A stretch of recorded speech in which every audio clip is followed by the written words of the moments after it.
Olá!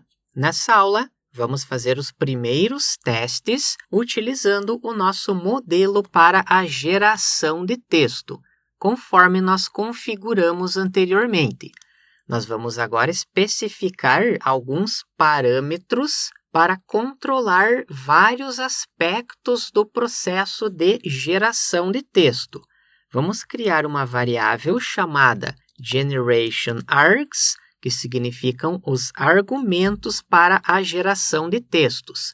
Criamos em um formato de dicionário. O primeiro parâmetro, max new tokens, vamos definir como 500. Isso indica o número máximo de novos tokens a serem gerados em resposta a um prompt de entrada. Em outras palavras, é o comprimento do texto gerado. Próximo parâmetro, return full text. Vamos definir o valor false. Determina se deve retornar o texto completo, incluindo o prompt de entrada ou apenas os tokens recém-gerados. Como nós estamos definindo o valor false, nas respostas do modelo serão mostrados somente os novos tokens que forem gerados. O prompt inicial que nós vamos especificar não serão mostrados. Na sequência, temos o próximo parâmetro, que é a temperatura. Vamos definir com o valor 0.1, que controla a aleatoriedade do processo de geração de texto. Valores mais baixos tornam a saída do modelo mais determinística e focada, enquanto que valores mais altos aumentam a criatividade do texto gerado. Nós podemos fazer testes com esse parâmetro, variando valores de 0.1 até 0.9 e observar os resultados. Por fim, o último parâmetro, do sample igual a true, que habilita ou desabilita a amostragem durante a geração de texto. Quando o valor é igual a true, o modelo faz a amostragem de tokens com base nas probabilidades, adicionando um elemento de aleatoriedade à saída. Quando o valor é false, o modelo sempre escolhe o token de maior probabilidade. Ou seja, quando o valor é igual a true, teremos um elemento um pouco mais aleatório nos resultados. É sempre importante fazer os testes com esses parâmetros e verificar qual configuração se adequa melhor ao projeto que você estiver trabalhando. Vamos agora finalmente fazer o primeiro teste.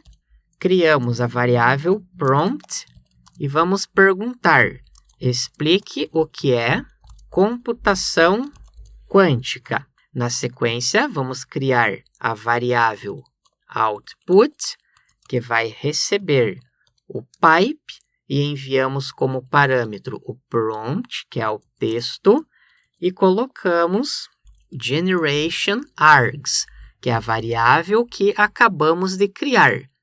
Para observarmos os resultados, digitamos output. Podemos observar dentro dessa chave Generated Text o texto que foi gerado. Para termos uma visualização melhor, podemos fazer um print output na posição 0. Temos uma única lista retornada. E dentro dessa posição 0, nós vamos buscar a chave Generated Text que está aqui. Executando, podemos observar o texto que foi gerado. Uma explicação sobre o que é a computação quântica. Relembrando que esse texto não existe no mundo real e ele foi criado pelo modelo. Vamos agora fazer mais alguns testes. Eu vou copiar essa parte do código que definimos o prompt juntamente com o output. Vamos colocar uma operação matemática. Quanto é 7 multiplicado por 6 menos 42. Ao final, colocamos o print para mostrar a resposta. O modelo colocou respostas como se fosse múltipla escolha. Letra A, o valor da operação é igual a 0, igual a 1, 2, 4 ou 6. Aqui nós temos a explicação.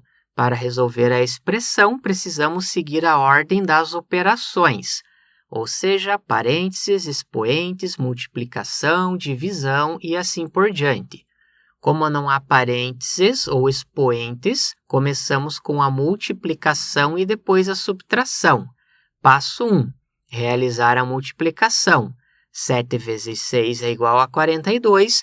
Passo 2. Subtrair o resultado da multiplicação. 42 menos 42 é igual a 0. Ou seja, a letra A é a resposta correta. Nesse experimento, nós tivemos um resultado melhor do que o anterior, porque nós fomos bem específicos sobre o que nós queremos que seja gerado. Porém, nesse primeiro exemplo, nós podemos observar que foi gerado um texto sobre história da teoria da relatividade, que não é de fato o que nós pedimos para que o modelo gerasse. Isso chama-se alucinação. Quando isso acontece, nós podemos indicar que o modelo alucinou um pouco, pois a resposta é diferente daquilo que foi pedido. Vamos fazer um teste com mais um prompt. Estamos fazendo uma pergunta: quem foi a primeira pessoa no espaço? Nós temos a resposta, que a primeira pessoa foi o Yuri Gagarin.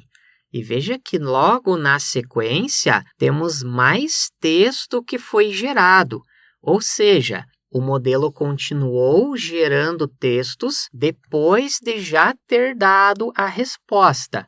O que acontece é que o modelo continua como se simulasse uma conversa. Esse é um comportamento esperado, já que nós não definimos o que chamamos de token de parada.